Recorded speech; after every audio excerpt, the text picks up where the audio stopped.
Hello guys, இன்னைக்கு அப்போ meridian அனிமேவோட 4வது எபிசோட நம்ம பார்க்க போகிறோம். இதுக்கு முன்னாடி போட்ட எபிசோட பார்க்கலையா, மறக்காம செக் பண்ணுங்க. ஏன்னா அப்பதான் உங்களுக்கு இந்த எபிசோட் புரியும். வீடியோ பார்க்குறீங்கன்னா மறக்காம லைக் போட்டுருங்க. சரி வாங்க, நம்ம டைம் மிஸ் பண்ணாம எபிசோடுக்குள்ள போகலாம். எபிக்கோட ஆரம்பத்தில் அவங்க ரெண்டு பேருமே எப்படியோ நம்ம ஈஃபேங் இருக்கிற இடத்துக்கு வந்துட்டாங்க. அந்த உல்ஃபுக்குமே அங்கே நோட்டீஸ் ஆகுது யாரோ ஒருத்தங்க வந்திருக்காங்கன்னு. அந்த ரெண்டு பேரும் நம்ம ஹீரோவோட மார்ஷல் ஆர்ட்ஸ் ஸ்கூலுக்கு வர அங்கே போர்டை பார்த்து அவங்க யோசிக்கிறாங்க, என்னப்பா இது, இந்த மார்ஷல் ஆர்ட்ஸ் ஸ்கூலுக்கு எந்த விதமான பேரும் இல்ல, என்ன ஒரு கேவலமான மார்ஷல் ஆர்ட்ஸ் ஸ்கூலா இருக்கு. நம்ம ஈஃபேங்க கடுப்பேத்தி வர வைக்கணும்னு சொல்லி அந்த போர்டு மேல ஆளு அட்டாக் பண்றான். சீன் அப்படியே நம்ம ஈஃபேங்க நோக்கி வரும். ஆளு குன்னு கிட்ட சில பல புக்ஸை குத்துட்டு புக்கை விற்க சொல்லுவான். இதெல்லாம் விற்க முடியுமா, இதெல்லாம் போகுமா அப்படின்னு நம்ம குன்னுக்கு அங்க தெரியல. அங்க விற்கலான்னு போகும்போது கரெக்டா அந்த உல்ஃபும் பவ் பவ் அப்படின்னு பயங்கரமா அங்க குறைக்கும். வெளியில ரெண்டு பேரு ரொம்ப கொடூரமான ஆளுங்களா வந்திருக்காங்க இப்படின்னு அதோட பாஷையில அது சொல்லும். ஆனா நம்ம குன்னுக்கு அங்க எதுவுமே புரியல. வெளியில அந்த ஊச்சன் அவன் ஒரு விண்டை வச்சு ஒரு பயங்கரமான அட்டாக் பண்ணுவான். ஆளு அட்டாக் பண்ணிட்டு உள்ள வர ஆரம்பிப்பான். திடீர்னு சைன் போர்டா வச்சிருக்க அந்த போர்டு அதுவும் ஊச்சாங்க பயங்கரமா தாக்க ஆரம்பிக்குது. ஆனா ஊச்சாங் எப்படியோ அங்க தப்பிக்கிறான். அதுக்கப்புறம் ஏகப்பட்ட வெப்பனை வச்சு தொடர்ந்து 1 by 1 அட்டாக் நடந்துன்னு இருக்கு. ஆனா நீங்கோட செட்டில இருந்து ஒரு வித்தியாசமான க்ளோக் ஆளு கிட்ட இருக்கும். அந்த க்ளோக் இருக்கிறனால ரொம்ப வேகமா தப்பிக்க முடியுது. இப்பதான் ஆளு கிட்ட இருக்கிற அந்த ஸ்விஃப்ட் க்ளோக்கை பத்தி நம்மளுக்கு தெரியுது. இந்த க்ளோக்கை போட்டு இருக்கும் போது யூசரால சம வேகமா வேற வேற இடத்துக்கு டிராவல் பண்ண முடியும். அது ஒண்டி இல்ல, 1000 அட்டாக்ஸையும் இதால பிளாக் பண்ண முடியுமா. ஊஃபேங் எப்படியோ அட்டாக் டாச் பண்ணி ஊச்சாங் கிட்ட வரான். ஊச்சாங்க்கு சுத்தமா இல்ல, நம்ம இந்த இடத்தை விட்டு போகணும், ஏன்னா இந்த இடம் ரொம்ப ஆபத்தா இருக்கு, ஓடு. ஆனா நம்ம ஈஃபேங்கோட இடத்துக்கு வந்துட்டா நம்ம ஹீரோ உருவாக்குன கிரியேஷன் என்ன அப்படியே விடுமா என்ன. அங்க ஓடலாம் ட்ரை பண்ணா அந்த இடத்துல ஒரு பேரியர் அப்படியே அவங்கள தடுக்குமா. இதனால அவங்களுக்கு சுத்தமா ஐடியா இல்ல. ஐயோ என்ன இது, அவங்க வசமா அதுல ட்ராப் ஆயிராங்க. அந்த இடமே ஒரு மாதிரி வித்தியாசமா பெண்டாக ஆரம்பிக்கும். அந்த மார்ஷல் ஆர்ட்ஸ் ஸ்கூலோட என்ட்ரன்ஸ் அதுவும் இப்போ பல மடங்கு ரொம்ப பெருசாகுது. அது உள்ள இருந்து ஒரு பயங்கர கொடூரமான ஆறா அப்படியே வரும். அந்த என்ட்ரன்ஸ் உள்ள இருந்து பழங்காலத்துல இந்த ஃபேன் எல்லாம் யூஸ் பண்ணுவாங்கல்ல, விசிறி, அதுவும் அங்க வெளியில வரும். அது நார்மலா தான் சும்மா ஸ்விங் ஆகும். அதுக்கே ரொம்ப பயங்கரமான ஸ்பிரிச்சுவல் எனர்ஜி அது அப்படியே வெளிவர ஆரம்பிக்குது. நீ என்ன யோசிக்கிற, இத்தனூண்டு பவரை வச்சு எங்க ரெண்டு பேரையும் தோக்கடிக்க முடியும்னு யோசிக்கிறியா? இல்ல. உடனே ஆளு ஜின்டெங் ஸ்டோன் அப்படின்னு ஒரு ஸ்டோன் எடுக்கிறான். இதோட மிராக்கிள நீ பாரு. அந்த ஸ்டோன் ஆளு ஆக்டிவேட் பண்ண ரெண்டு பேருமே அவங்களோட பவர்ஸை வச்சு அதை இன்னமும் பெரிய அளவுல பெருசா மாத்துறாங்க. சீன் அப்படியே நம்ம ஃபேங்க நோக்கி வரும். எனக்கு என்ன பண்ணும் தெரியலையே. நான் இப்ப என்ன யோசிக்கிறேன்னா, கமிஷனுக்காக Jiang Peng commerce of chamber அங்க போகலாம் அப்படின்னு நான் யோசிக்கிறேன். நான் எப்படி போயிட்டு காசை கேட்குது. ஏன்னா நான் அப்படி காசை கேட்டேன்னா ஏதோ ஒரு பிச்சைக்கார மாதிரி நாங்க இருப்பேன். போன வாட்டி அவங்க கிட்ட புக்ஸை நான் பப்ளிஷ் பண்ணும் போது ஏதோ புக்ஸை வித்து போச்சு. நிலைமை இன்னமும் நல்லா ஆயிடும். அப்படி வேணா நான் பண்ணவா. திடீர்னு நம்ம ஈஃபேங் முன்னாடி அங்க ஏதோ ஒரு காக்ரோச் அப்பியர் ஆகுது. காக்ரோச்சை பார்த்தோன்னே நம்ம ஆளுக்கு ஆளு இல்ல, ஏன்னா ஆளுக்கு பயம் போல. அங்க என்னன்னு தெரியல, நம்ம ஈஃபேங்கும் அந்த என்ட்ரன்ஸ்ல இருக்க அந்த போர்டும் கனெக்டட் போல. நம்ம ஹீரோவோட உடம்பு அப்படியே அங்க தெரியுமா, ஆளு ஒரு மாதிரி கொடூரமா அதை அழிக்கலான்னு வருவான். அங்க அவங்க ரெண்டு பேருக்கு சுத்தமா இல்ல, ஏதோ ஈஃபேங் ரொம்ப கொடூரமா இருக்க மாதிரி அவங்களுக்கு தெரியும். ஆளு காக்ரோச் மேல அங்க அட்டாக் பண்ணுவான். ஆனா எப்படின்னு தெரியல, அந்த அட்டாக் வெளியிலயும் அங்க படும். இதனால அந்த ஜின்டெங் ஸ்டோனும் செம்ம பெருசா மாறி இருக்கும்ல, அது பயங்கர வேகமா அவங்க மேல வில்லலான்னு வரும். ஆனா ஜஸ்ட் மிஸ், கரெக்டான டைம்ல அது திரும்பவும் பழையபடி அங்க மாறும். இதனால எப்படியோ அவங்க தப்பிக்கிறாங்க. ஆனா திடீர்னு அந்த இடத்துல ஒரு ஈ வரும். அந்த ஈய நோக்கி தான் ஆள அட்டாக் பண்ணுவான். ஆனா அது ஊச்சாங் மேல பட்டு ஊச்சாங் அங்கேயே காலி. தம்பிக்காரனா இருக்கிற ஊஃபேங்கும் என்ன பண்ணும் தெரியல. அவங்க கிட்ட அந்த ஸ்விஃப்ட் க்ளோக் இருக்கும்ல, அதை வச்சு ஆளு தப்பிக்கலான்னு பாப்பான். அங்க ஈ அடிக்கிற மாதிரி இவன் அச்சறான். அங்க உடம்புல ஒரு பிசுறு மிஞ்சல. கடைசியில மிஞ்சுறது ஒரே ஒரு போனும் ஒரே ஒரு துணி ஒண்டிதான். அங்க கொன்னு அதுக்கப்புறம் தான் வருவான். ஆமா, இந்த இடத்துல ஏதோ கஸ்டமர் வந்த மாதிரி சவுண்ட் எல்லாம் கேட்டுச்சு. ஆனா என்னப்பா இது, யாருமே இல்ல.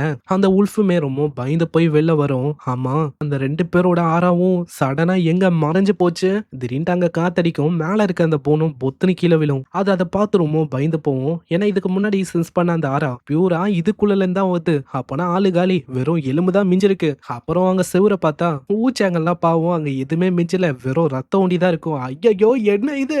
அதுக்கப்புறம் கீழே பார்த்தா அங்க ஷிஃப்ட் க்ளோக்கும் அந்த ஜென்டிங் ஸ்டோனு அதுவும் இருக்கு. இது ரெண்டும் ஒரு ட்ரெஷர் மாதிரி ரொம்ப பயங்கரமான ஐட்டம். ஆனா நமக்கு ஒண்ணுக்கு அதை பத்திலாம் ஒண்ணுமே தெரியாது. ஆளு அதை பார்த்தோன்னே, என்னப்பா இது, இந்த இடத்துல எப்போ இந்த ஸ்டெப் ஒஞ்சு போச்சு. அட கைவசம் இது இருக்கும் போது அப்புறம் எதுக்காக கவலை பண்ணும். அந்த ஜின்டெங் ஸ்டோனை ஒரு செங்கல் மாதிரி ஆளு அங்க வச்சிடறான். பர்ஃபெக்டா இருக்கு. அப்புறம் இங்க துணியும் இருக்கா, பரவாயில்ல, கிளீனிங்க்கு துணி இல்ல அப்படின்னு நான் யோசிச்சேன். இது இருக்கே கைவசம். ஐயோ யாராச்சும் சொல்லி புரிய வைங்கப்பா, அது ஒரு அல்டிமேட்டான ட்ரெஷரு எப்படின்னு ஆளு மயங்கி போயிடறான். மயங்கி போனனால லைட்டா அதை ஈரமாக்கி அதே துணியை மண்டையில வச்சுட்டு அவன் போயிடுறான். கூடிய சீக்கிரத்துல ஒண்ணுமே ஆகாது, இது எழுந்துக்கோன்னு. இதுக்கப்புறம் நம்ம இதுக்கு முன்னாடி பார்த்த அதே பர்சனை நம்மளுக்கு காட்டுறாங்க. அவரு வரும்போது பின்னாடி இருக்க அந்த பர்சனுக்கும் அவரோட ஆறா அப்படி ஃபீல் ஆகுது. அந்த உல்ஃபும் வெறுமா அந்த வர பிரசன்ஸ பார்த்து பயந்து போய் அப்படியே மயங்கி போயிடும். நமக்கு ஒண்ணு இது எதுவுமே தெரியாம புக்கை விற்கணும் அப்படின்னு சொல்லி போயின்னு இருக்கான். ஃபேங், இந்த வாட்டி பார்த்துடலாம் இந்த இடத்துல யாரு ஜெயிக்கிறான்னு. அங்க இப்பதான் இந்த பர்சனோட பேரை பத்தியும் நம்மளுக்கு தெரியுது. இவனோட பேரு ஓசாங்கா. நம்ம ஃபேங்குக்கும் இந்த பர்சனை நல்லாவே தெரியும் போல. ஆளும் வந்துட்டு ஓல்டு ஓ என்ன எல்லாத்துக்குமே ரெடியா தானே இந்த வாட்டி வந்திருக்க பிரதர் நான் ஸ்டார்டிங்ல என்ன யோசிச்சேன்னா நம்ம ரெண்டு பேருமே ஒரே லெவல்ல இருக்கோம் அப்படின்னு யோசிச்சேன். ஆனா உங்களை நல்லா பார்த்ததுக்கு அப்புறம் தான் எனக்கு தெரிய வந்துச்சு நீங்க கம்ப்ளீட்டா ஒரு டிஃப்ரெண்டான லெவல்ல இருக்கீங்க. இதோ இருக்கு என்னோட மூ. இவங்க ரெண்டு பேரும் பெருசாலாம் இல்ல, செஸ் தான் ஆடுறாங்க. உனக்கு நான் டிஃப்ரெண்டான லெவல்ல இருக்க மாதிரி தான் இருக்கும். ஏன்னா செஸ்ஸை ப்ளே பண்ண சொல்லி தந்தது யாரு? நான் தானே.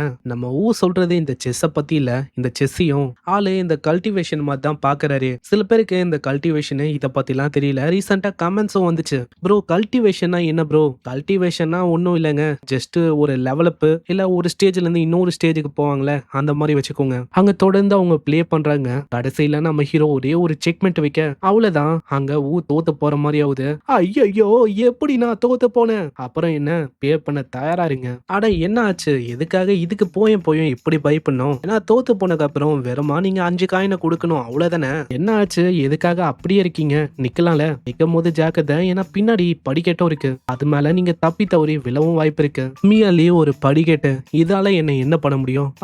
இது என்ன ஒரு ஜெயிட் ஸ்டோன், அது இங்க என்ன பண்ண இருக்கு? இந்த ஸ்டோனை நான் இதுக்கு முன்னாடியே பார்த்திருக்கேன். அப்பனா பிரதர் அவரு ஆல்ரெடி வந்திருக்க அந்த ரெண்டு பேரையும் முடிச்சிட்டாரா என்ன மாதிரி ஒரு அல்டிமேட்டான ட்ரெஷர் அது. அவரு அந்த மாதிரி ஒரு ட்ரெஷரை படிக்கட்டுக்காக பயன்படுத்துறாரா? ஓல்டு வாங்க நம்ம திரும்பவும் ப்ளே பண்ணலாம். அவரு திரும்பவும் என் கூட சேலஞ்ச் பண்றாரா? எனக்கு தெரியும் பிரதர் நீங்க உண்மையிலேயே வேற லெவலு. ஆனா நீங்க இப்போ ரொம்ப என்ன அண்டர் எஸ்டிமேட் பண்ணிருக்கீங்கன்னு நினைக்கிறேன். அவரு உடனே ஒரு வெப்பன் அங்க எடுப்பாரு.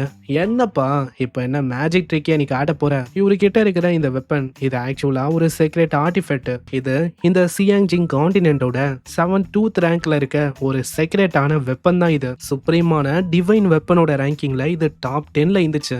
என்ன இது இந்த அளவுக்கு ரஸ்டியாவும் அழுக்காவும் இருக்கு. இதெல்லாம் யாராச்சும் பயன்படுத்துவாங்களா என்ன? தூக்கி போடுங்க இத. ஆட நீங்க என்ன சொல்ல இருக்கீங்க? இது ரஸ்டியாவும் டஸ்டா இருக்குன்னா நீங்க சொன்னீங்க. ஆமா இல்லையா பின்ன, ஏன்னா இது அயனோட கிராப் தானே. இது என்ன சொல்றீங்க? நீங்க கண்டிப்பா டிஃப்ரெண்டான லெவல்ல இருக்கலாம், ஆனா அதுக்குன்னு நீங்க என்னோட ரெப்புடேஷனை அசிங்கமாக்க வேணாம். சிட்டில எனக்குன்னு ஒரு பெரிய ரெப்புடேஷன் இருக்கு தெரியுமா? நீங்க கவலைப்பட வேணாம், இன்னைக்கு நான் ஃப்ரீ தான். ஜஸ்ட் இங்கே வெயிட் பண்ணுங்க, நான் பொறுமையா கிளீன் பண்ணி இதை கொண்டு வரேன். என்னது ரொம்ப வேகமா ஒரு வாங்கிட்டாரு?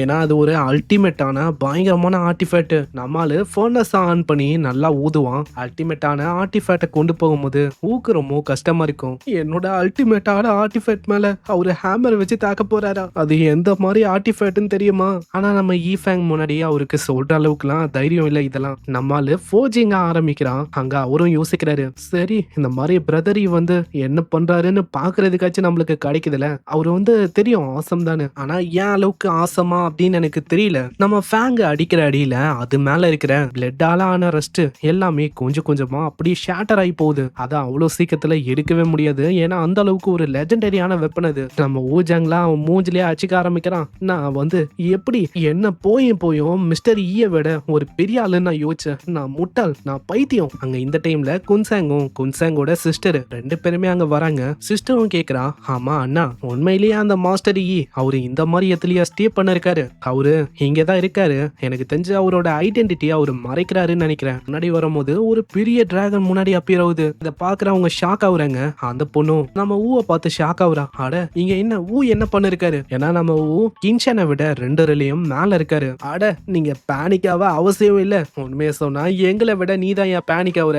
அங்க கடைசியா ஒரு ஸ்ட்ரைக் பண்ணி எப்படியும் அந்த ஆர்டிஃபெக்ட பியூரிஃபையோ பண்றான்.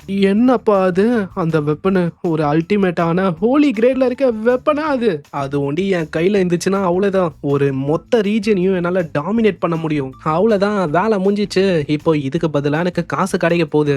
அட நான் மறந்துட்டேன்ப்பா. போன வாட்டி தோத்து போனதுக்கே ஆளு டப்புன்னு ஓடி போயிட்டான். அப்பயே ஆளு காசு தரல, இப்போ ஒண்டி ஆளால எப்படி அங்க காசு தர முடியும்? இப்படின்னு நம்ம பயங்கரமா அங்க அழுவாரு. நம்ம ஹீரோவும் அங்க சொல்றான், ஐயோ நீங்க காசெல்லாம் தர வேணாம், இந்த மாதிரி அதுக்கு எந்த விதமான அவசியமும் இல்ல. என்ன ஒரு பயங்கரமான ஹோலி வெப்பனை ஒண்ணுமே இல்லாதபடி அப்படியெல்லாம் ஒரு தந்துட்டாரு. என்னோட மொத்த கிங்ஷாங் செட்டியே வித்தாலும் என்னால அந்த மாதிரி ஒரு ஹோலி வெப்பனை வாங்கவே முடியாது. ஓகே, அங்க அவ்வளவு சந்தோஷம். ஏன்னா இப்போ வெப்பனு பக்காவா மாறிடுச்சு. இதனால அப்படியா ஒரு கால்ல விழுந்தெல்லாம் ரொம்ப தேங்க்ஸ் சொல்லுவாரு. அது பத்தாதுன்னு அந்த இடத்துல ஒரு ஹெவன்லி கான்ட்ராக்டையும் அவர் கிரியேட் பண்ணுவாரு. ஆஹா, நான் யோசிக்கவே இல்லை. என்னோட வாழ்க்கையில ஹெவன்லி கான்ட்ராக்ட் என்னால பார்க்க முடியும் அப்படின்னு நான் சுத்தமா எதிர்பார்க்கல. அட அண்ணா, நீங்க என்ன சொல்றீங்க?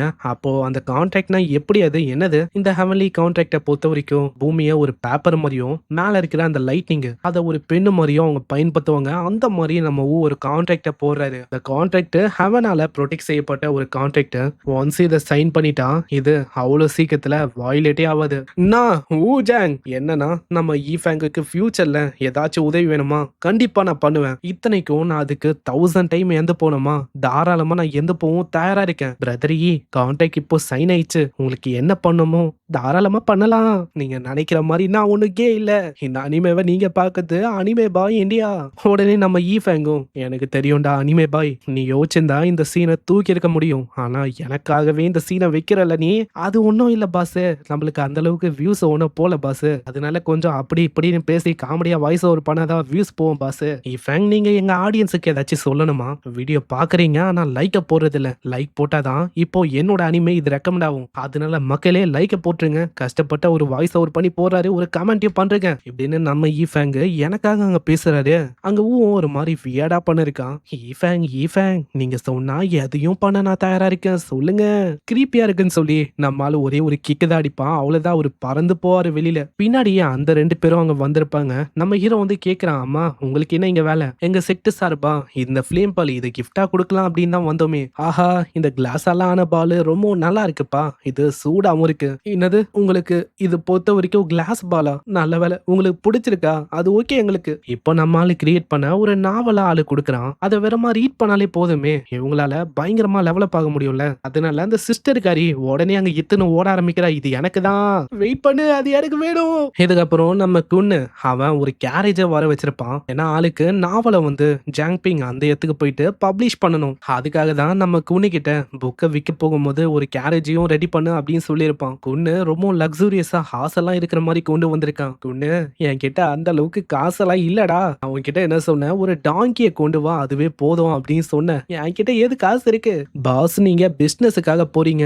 நீங்க போகும்போது பெஸ்டா இருக்கணும்ல, அதனால நான் பெஸ்டா பண்ணிருக்கேன். இதுக்கப்புறம் சீன் அப்படியே அவங்க 2 பேரை நோக்கி வரும். ஒரு புக்குக்காக பயங்கரமா அவங்க அடிச்சுப்பாங்க. எப்படியோ அங்க கிங்ஷாங் அதை புடிங்கிறான். உனக்கு தெரியுமா இப்போ இருக்கிற அந்த ஜாங்பேங் சிட்டி, அதங்க நம்ம ஹீரோ இருக்கிற இந்த சிட்டி, இதுக்கு முன்னாடி என்னவா இருந்துச்சுன்னு உங்களுக்கு தெரியுமா? என்னவா இருந்துச்சு அண்ணா? இம்மார்டல்ஸோட கல்டிவேஷன் பண்ற ஒரு பிளேஸா இருந்துச்சு. அப்பனா நீங்க சொல்றபடி பார்த்தா இது ஒன்றும் ஒரு கோ இன்சிடென்ட் இல்ல அப்படின்னு நீங்க சொல்றீங்க. அதன அதேதான். ஏன்னா நம்ம இங்க வந்திருக்கானா எல்லாமே நம்ம ஈயோட பிளான் தான். ஒரு ஹோலி கிரேட்ல இருக்க வெப்பனை ஆளு பியூரிஃபை பண்ணா, டீமன்ஸை கொன்னா, நம்மளுக்கும் ஒரு அல்டிமேட்டான வெப்பனை பாரோ பண்ணா. இதெல்லாமே அவரோட செஸ் கேம்கான ஒரு பிளான் மாதிரி. இப்படின்னு இவங்களும் ஏதோ நம்ம ஹீரோ பத்தி யோசிக்கிறாங்க.